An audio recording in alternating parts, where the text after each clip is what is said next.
Hello ka Janinay! Ang aking lulutuin ngayon ay Bicol Express. Itong ingredients na ito, recipe, ay minana ko pa sa aking nanay na namayapa. So, iba-ibang klaseng Bicol Express kasi dito sa Bicol. So, ito, may halong gulay. Syempre, number 1, hindi masasabing Bicol Express kung walang sili. Meron akong ampalaya. Hindi naman tayo bitter, pero mahilig lang talaga ako sa ampalaya at ang mga anak ko. Siyempre, hahaluan natin na natural na nyog. Hindi rin kasi ako sanay gumamit ng dilata or nasa pouch na nyog na nabibili sa supermarket. Iba pa rin talaga ang lasa na yung natural na nyog. Alam mo na, matrabaho lang talaga. Kailangan mo talagang pigain na may pit para lumabas yung katas or creaminess ng nyog. Okay rin naman na gumamit sa pouch or sa dilata. Kung saan kayo kampante. Kung feel nyo doon, okay lang. Basta ako dito sa natural na nyog para lumabas ang tunay na Bicol Express. Itong anak ko, si Baby John, napakakulit, kumakain mag-isa. Hindi na makapaghintay. Habang ako nagpipiga ng nyog, kain lang siya ng kain dito sa tabi ko. Alam niyo ba, ang nagvi-video nito sa akin, ang anak kong babae. Enjoy na enjoy siya na nagvi-video habang pumipiga ako ng nyog.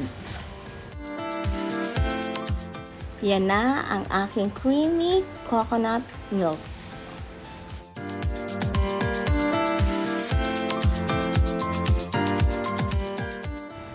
Halika na ka Janinay, umpisahan na natin ang pagluluto. Igisa natin ang karne. Then, kailangan lumabas sa sariling taba. Pero kailangan pa rin natin maglagay ng konting mantika.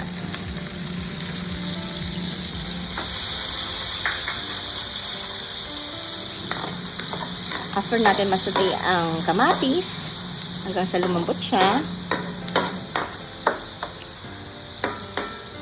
ilagay na natin ang sibuyas. Igisira natin ang sibuyas. Then bawang.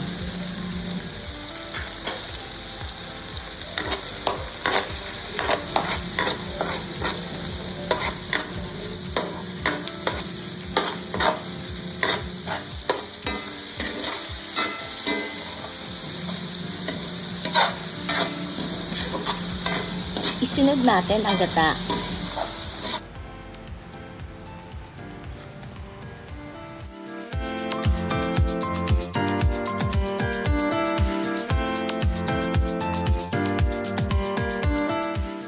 Kajaninay, excited na ba kayo sa magiging output ng ating linuto?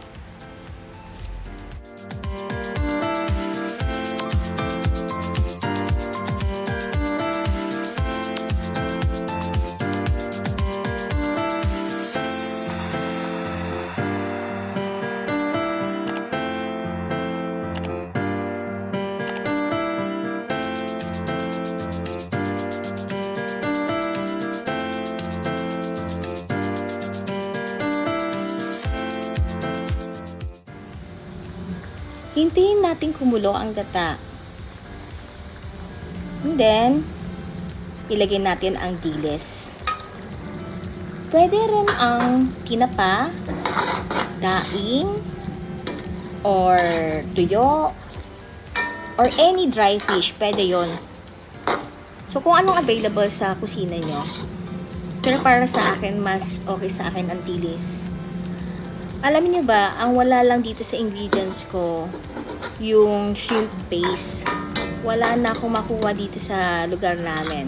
Then, hinalo ko na ang siling Tagalog. Pang aroma lang naman siya, hindi siya maanghang. Pampabango lang. Para matanggal yung amoy lansa at lasang lansa. Hinalo ko na ang ampalaya. Para hindi pala mapait ang ampalaya, kailangan mo na muna siya ibabad sa tubig na may asin. So, natural lang na tubig. Yan. Pinakalas, ang linagay ko, yung siling bicol. Yung maliit lang yan, medyo para may sipa na anghang. Ito na po ang final output.